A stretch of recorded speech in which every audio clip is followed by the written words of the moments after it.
আসসালামু আলাইকুম রহমতুল্লাহ।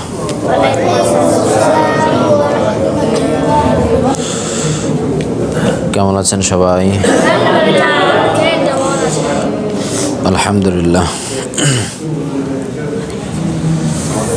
أعوذ بالله من الشيطان الرجيم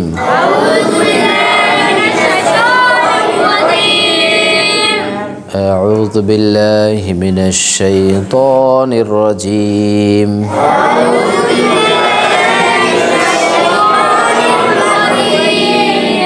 بسم الله الرحمن الرحيم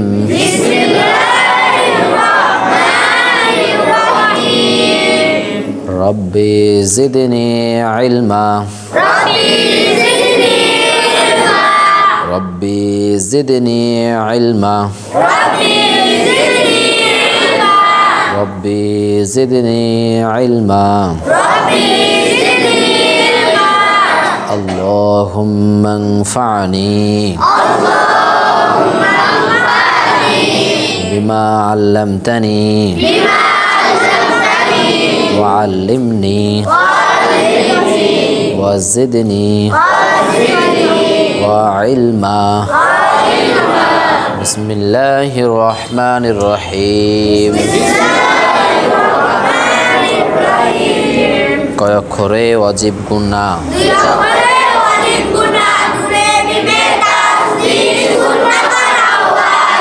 কয় অক্ষরে সফির?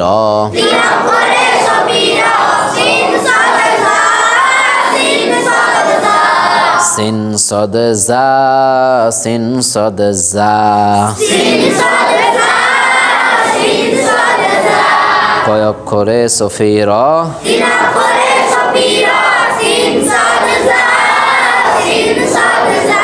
কয় অক্ষরে কলকলা?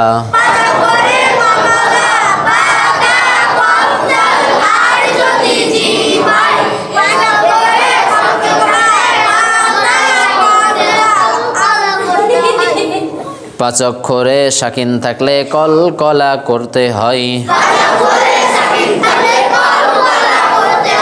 কয় অক্ষরে কলকলা?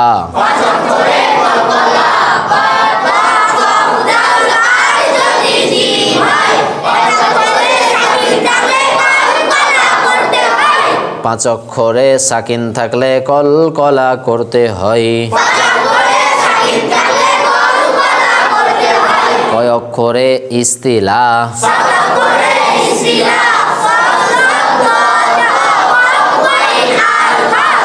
সব সময় মোটা হবে এই সব অক্ষরে ইস্তিলা।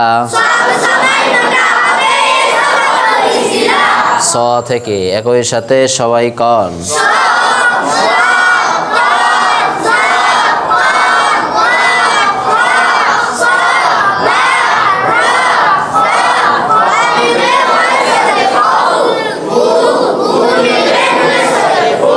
দেখেন স স স লয় স স।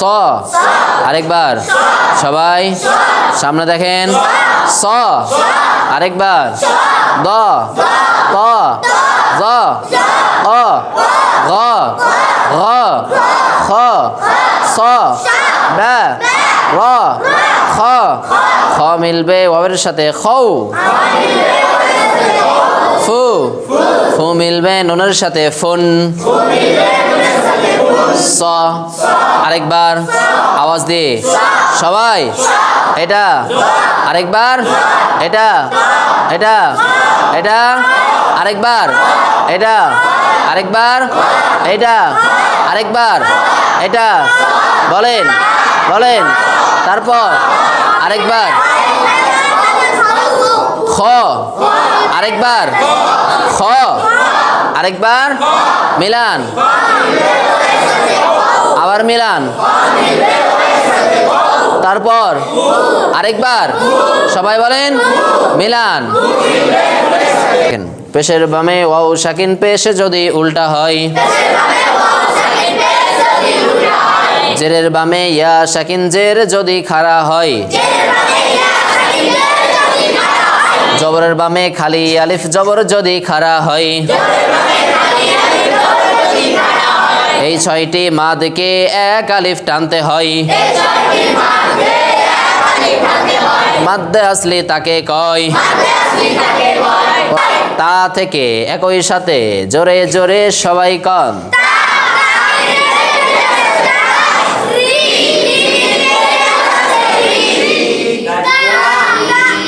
দেখেন তা তা মিলবে জিমের সাথে তাজ। এখানে কলকলা হবে কারণ জিমের ওপর সাকিন আছে। তা মিলবে জিমের সাথে তাজ। রি রি মিলবে ইয়ার সাথে রি। তা তা মিলবে হায়ের সাথে তাহ। তা দো দো মিলবে ওয়াওয়ের সাথে দু। আ আ গলায় প্রেসার দে। আ আ লা লা মিলবে ইয়ার সাথে লাই। না তা তা মিলবে কার সাথে। রি রি মিলবে কার সাথে। কয় আলিফ টানবো। কেন এক আলিফ টানবো।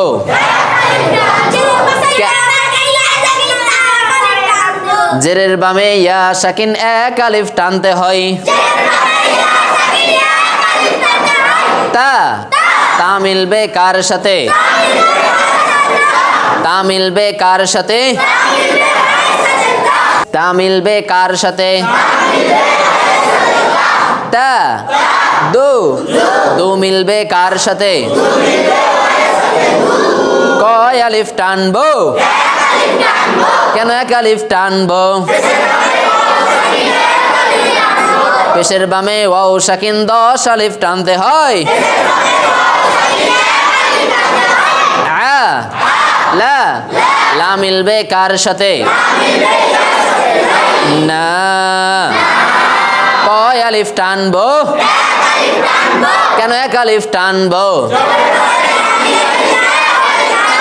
জবরের বামে খালি আলিফ এক আলিফ টানতে হয়। পড়াগুলো আসলেই কি যদি আমরা আগে থেকে যদি মনে করি যে কঠিন কঠিন তাহলে আমাদের কাছে কঠিনই হবে। যদি কঠিন কঠিন করি তাহলে কি কঠিনই মনে হবে। কিন্তু এগুলো নিতে হবে সহজভাবে। কিভাবে? সহজভাবে নিতে হবে। তাহলে দেখবেন যে আল্লাহ তাআলা আমাদের জন্য সহজ করে দেবেন ইনশাআল্লাহ। তাহলে এখানে আমরা বুঝতে পারলাম যে যদি জেরের বামে ইয়া সাকিন থাকে, জেরের বামে কি থাকে, তাহলে এক আলিফ টানতে হবে। তারপরে এখানে দেখতে পেলাম পেশের বামে ওয়াও সাকিন, তাহলে এক আলিফ টানতে হবে। এখানে জবরের বামে খালি আলিফ, এক আলিফ টানতে হবে। আর জবর জের খাড়া হলে এক আলিফ টানতে হবে, আর পেশ উল্টা হলে এক আলিফ। কথা বোঝা গেছে? আচ্ছা দেখেন, আজকে আমরা পড়বো তাজবিদ নাম্বার 6। কয় নাম্বার? 6 নাম্বার তাজবিদ। পড়ার নাম মাদ্দে এওয়াজ। পড়ার নাম কি? মাদ্দে এওয়াজ। 2 জবরে দম ফেলিলে 1 জবর বাদ দিয়ে এক আলিফ টানতে হয়। মানে আমরা কোরআন পড়তে গিয়ে যে অক্ষরে দম ফেলবো, যে অক্ষরে কি করব? বম ফেলবো। হ্যাঁ, যে অক্ষরে দম ফেলবো সেই অক্ষরে যদি 2 জবর থাকে, কয় জবর? তাহলে 1 জবর বাদ দিয়ে এক আলিফ টানতে হবে। 1 জবর বাদ দিয়ে এক আলিফ টানতে হবে, ওটাই বলা হচ্ছে। দেখেন 2 জবরে দম ফেলিলে, 2 জবরে দম ফেলিলে, 2 জবরে দম ফেলিলে, কয় জবরে দম ফেলিলে? 2 জবরে কি ফেলিলে? 2 জবরে দম ফেলিলে, 1 জবর বাদ দিয়ে, 1 জবর বাদ দিয়ে, কয় জবর বাদ দিয়ে? 2 জবরে দম ফেলিলে, 1 জবর বাদ দিয়ে এক আলিফ টানতে হয়। কয় আলিফ টানতে হয়? 2 জবরে দম ফেলিলে, 1 জবর বাদ দিয়ে এক আলিফ টানতে হয়। এবার পুরোটাই একসাথে, ঠিক আছে? দুই জবরে দম ফেলিলে এক জবর বাদ দিয়ে এক আলিফ টানতে হয়।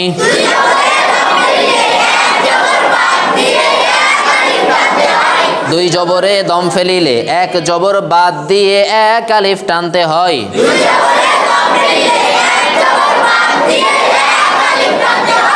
এই যে দেখেন, এটা হচ্ছে দুই জবর, তাই না? আর এই হচ্ছে দম ফেলার জায়গা। এটা কি দম ফেলার? তাহলে এখানে আমরা দম ফেলবো, কি করব? তাহলে কয় জবরে দম ফেলছি? তাহলে দুই জবরে দম ফেলিলে এক জবর বাদ দিয়ে এক আলিফ টানতে হয়। হ্যাঁ দেখেন, খেয়াল করেন আরেকবার। দুই জবরে দম ফেলিলে এক জবর বাদ দিয়ে এক আলিফ টানতে হয়।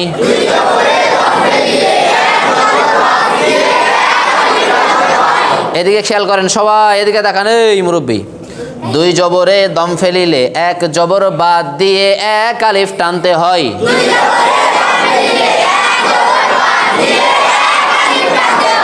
মাদ্দে এওয়াজ তাকে কয়। দুই জবরে দম ফেলিলে এক জবর বাদ দিয়ে এক আলিফ টানতে হয়। মাদ্দে এওয়াজ তাকে কয়।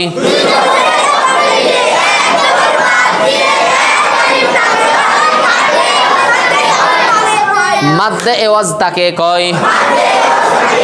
মাদ্দে এওয়াজ তাকে কয়। দুই জবরে দম ফেলিলে এক জবর বাদ দিয়ে কয় আলিফ টানতে হয়।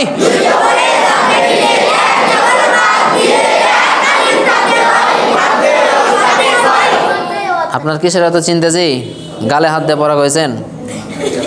দুই জবরে দম ফেলিলে কয় জবর বাদ দিয়ে কয় আলিফ টানতে হয়।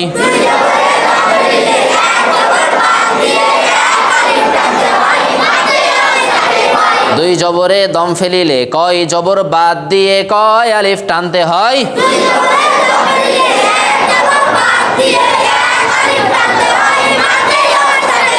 মুখস্থ হয়েছে আলহামদুলিল্লাহ, তাই না? মোটামুটি ভাবে মুখস্থ হয়ে গেছে আমাদের। বাড়িটা একটু যদি দেখি আমরা 5 থেকে 10 মিনিট, এটা থেকে যাবে। এটা কি মুখস্থ থেকে যাবে, কিন্তু বাড়িতে যদি না দেখি, এদিকে একটা করে পড়বেন, ওদিকে দুইটা করে ভুলবেন। তো এই জন্য বাড়িতে কি পড়া লাগবে। তাহলে এখানে আমরা পড়লাম কি, দুই জবরে দম ফেলিলে এক জবর বাদ দিয়ে এক আলিফ। তাহলে এখান দ্বারা বোঝা যাচ্ছে আমরা যে অক্ষরটাতে দম ফেলবো, যে অক্ষরটাতে কি করব, কি ফেলবো।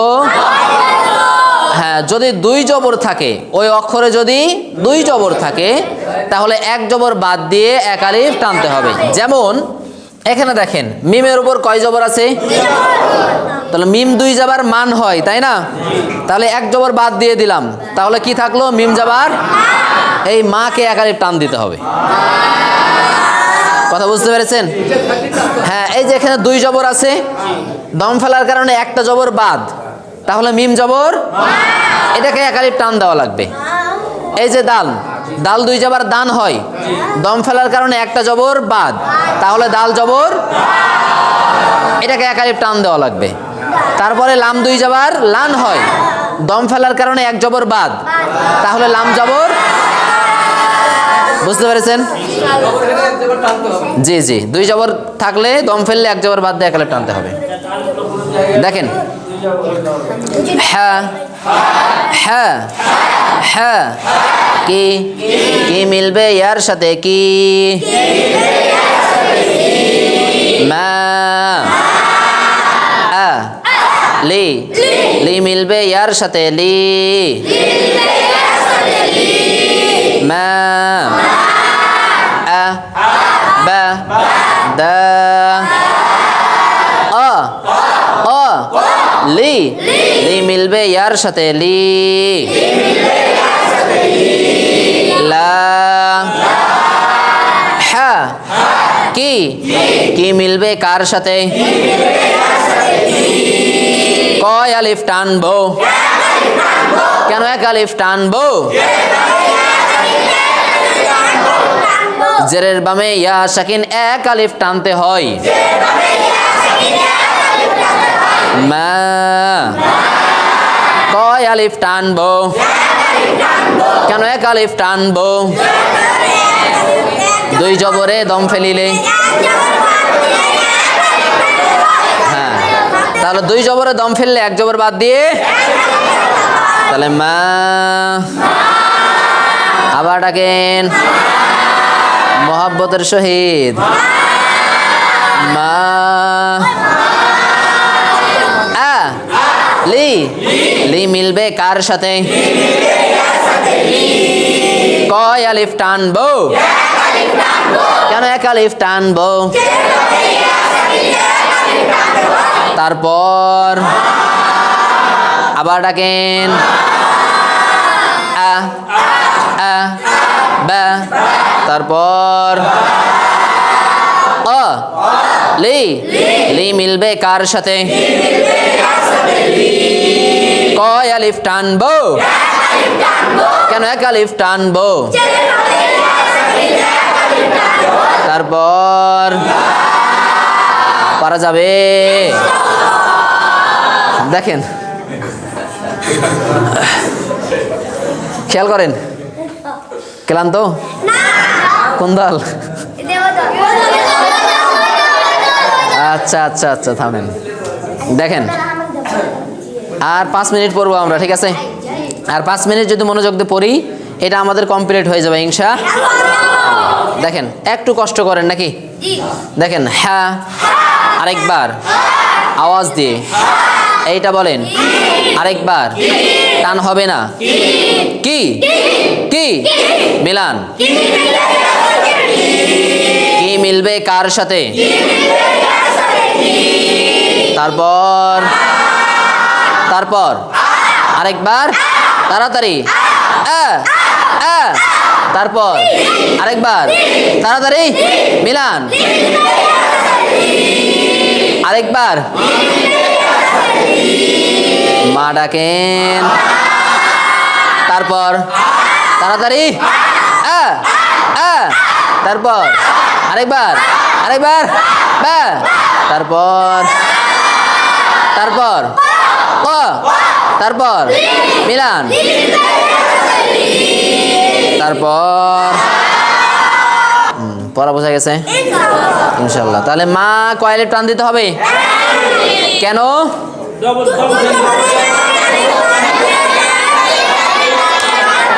থামেন, 2 জবরে দম ফেলার কারণে। কেন? হ্যাঁ, কি করতে হয়? 1 জবর বাদ দিয়ে 1 আলিফ টানতে হবে। মা কয় আলিফ টানতে হবে? কি কারণে? দম ফেলার কারণে। লা কয় আলিফ টানতে হবে? কেন?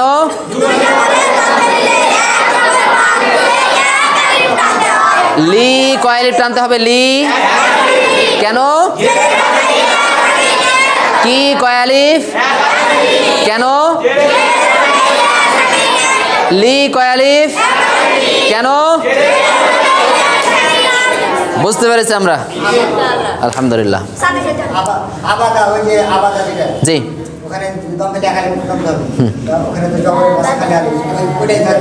জি,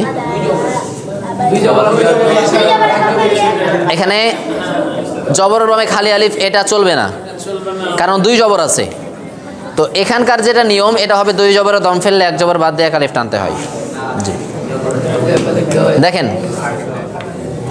কারণ যদি আপনি এইটা পড়েন যে জবরের বামে খালি আলিফ 1 আলিফ টানতে হয়, কিন্তু আমি যদি এখানে দম না ফেলি, তাও তো জবরের বামে খালি আলিফ থাকছে, তাই না? ওইটা ব্যবহার হবে 1 জবর যখন থাকবে তখন ব্যবহার হবে।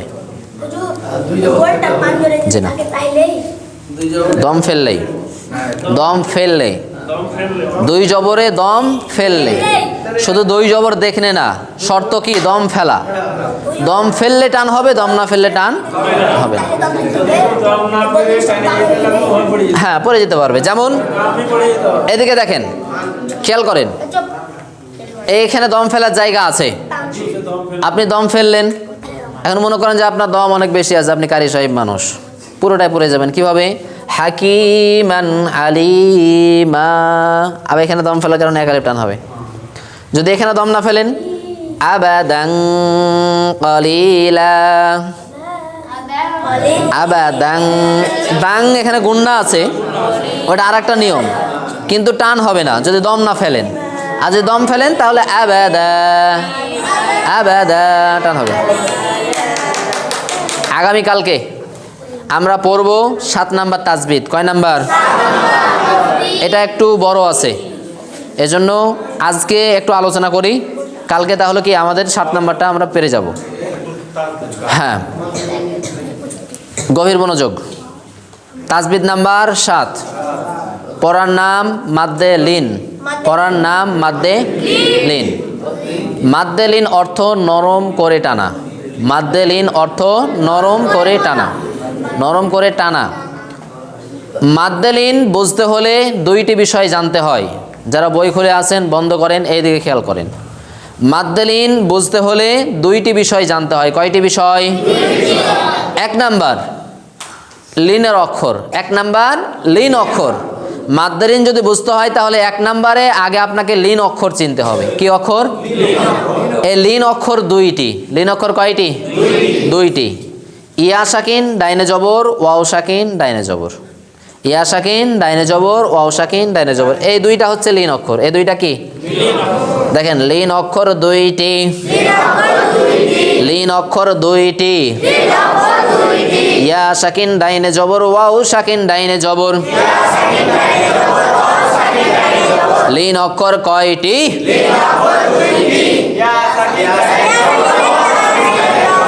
ইয়া সাকিন ডাইনে জবর, ওয়াও সাকিন ডাইনে জবর।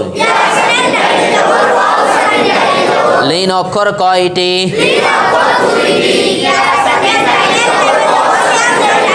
ইয়া সাকিন ডাইনে জবর, ওয়াও সাকিন ডাইনে জবর। তাহলে মাদ্দে লিন বুঝতে হলে 2টি বিষয় জানতে হয়। 1 নাম্বার লিন অক্ষর। লিন অক্ষর আমরা জানলাম 2টি, ইয়া সাকিন ডাইনে জবর, ওয়াও সাকিন। তার মানে ইয়া সাকিন আর ডানে যদি জবর থাকে তাহলে সেটা লিন অক্ষর। ওয়াও সাকিন ডানে জবর থাকলে লিন অক্ষর। এগুলো চিনতে পারবো? পারবো? একটু পরীক্ষা করি। এখানে দেখেন তো লিন অক্ষর আছে? কি আছে? ইয়া সাকিন এখানে আছে? কি আছে? এখানে আছে? কি আছে? ইয়া সাকিন ডাইনে জবর এখানে আছে? নাই? কি আছে? কি আছে? বলো। জের থাকলে কি হবে? ইয়া সাকিন ডানে জবর থাকা লাগবে। ইয়া সাকিন ডানে জবর থাকা লাগবে। এখানে আছে? এখানে আছে? নাই, কারণ ডানে কি নাই? জবর নাই। এখানে আছে? কি আছে? এখানে আছে? কি আছে? তাহলে লিন অক্ষর আজকে আমরা মোটামুটি চিনতে পারছি, তাই না? তাহলে ইয়া সাকিন ডানে জবর থাকতে হবে, ওয়াও সাকিন ডানে জবর থাকতে হবে। যদি থাকে তাহলে লিন অক্ষর। আর লিন অক্ষর টেনে পড়া যাবে না। লিন অক্ষর কি করা যাবে না? যেমন এই যে এখানে আমরা টান দিইনি, লা মিলবে ইয়ার সাথে লাই, টান দেওয়া যাবে না। এটা 1 নাম্বার বিষয়। 2 নাম্বার বিষয় কি জানতে হবে? আর দে সাকিন। কি সাকিন? বা আর যে সাকিন বলতে পারেন। আর যে সাকিন। আর যে সাকিন অর্থ মনে মনে ধরা সাকিন। আর যে সাকিন অর্থ মনে মনে ধরা সাকিন, মানে সাকিন নাই কিন্তু মনে মনে সাকিন ধরতে হবে। সাকিন থাকবে না কিন্তু কি মনে মনে সাকিন ধরতে হবে। কিভাবে ধরবো, কোথায় ধরবো, এটা এখন জানার বিষয়, তাই না? আমরা যে অক্ষরে দম ফেলবো, যে অক্ষরে কি করব? দম ফেলবো, ওই অক্ষরে যদি 5টা জিনিস থাকে। কয়টা জিনিস? 5টা জিনিস। এর আগে একটা জিনিস আমি আপনাদেরকে স্মরণ করিয়ে দিই। আমরা অক্ষর যেটা পড়েছিলাম হারকাত, 1 জবর 1 জের 1 পেশকে হারকাত বলে। 2 জবর 2 জের 2 পেশকে। তাহলে হারকাতের মধ্যে কয়টা জিনিস আছে? 1 জবর 1 জের 1 পেশ। কয়টা হলো? কয়টা হলো? 1 জবর 1 জের 1 পেশ। 3টা।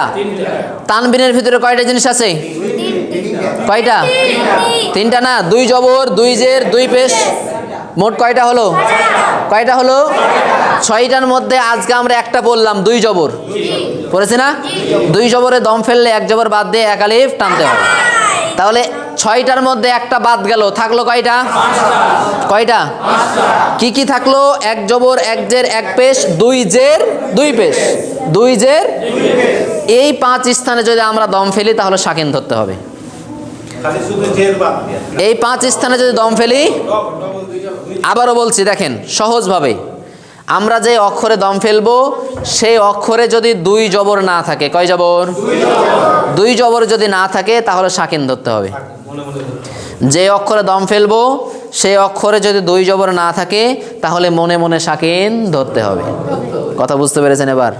তাহলে যদি দুই জবর থাকে এক জবর বাদ দিয়ে এক আলিফ টানতে হবে, আর যদি এক জবর এক জের এক পেশ দুই জের দুই পেশ এই পাঁচটা থাকে তাহলে সাকিন ধরে পড়তে হবে। বোঝা গেছে? এটা আবার আগামীকালকে আমরা আলোচনা করবো ইনশাআল্লাহ, তখন এটা ভালো মতো বুঝিয়ে দেব। আচ্ছা, আসলেই তাজবিদের ক্লাস একটু সময় লাগে, মিনিমাম 1 ঘন্টা সময় যদি না হয় ভালো মতো বোঝানো যায় না। আর তার উপরে আপনাদের স্টুডেন্ট বেশি, 70 জন। জি হ্যাঁ, এটা বিষয় হচ্ছে যে আমি যেভাবে পড়া দিব আপনাকে বাড়িতে একটু পড়তে হবে।